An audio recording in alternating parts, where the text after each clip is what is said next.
නයනා ගුරු මවුනි කෙසේ අගයමුද අපි නිමක් නැති නුඹේ මෙහෙය චිරාත් කල් නිදුකින් වෙසේවා දයාගබර ගුරුමෑණියනි ඔබ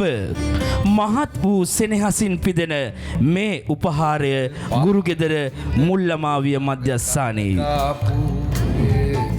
නිරතුරුව සිනහව මෝ මඩල තුර රඳවාගෙන සෙනෙහසින් උණුසුම්ම දරුවන්ට රැකවරණය දුරු නයනා ගුරු මවුනි අපි ඔබ කෙසේ අගයම්ද නිමක් නැති නුඹේ මෙහෙය චිරත් කල් නිදුකින් වෙසේවා දයාබර ගුරුමෑණියනි ඔබට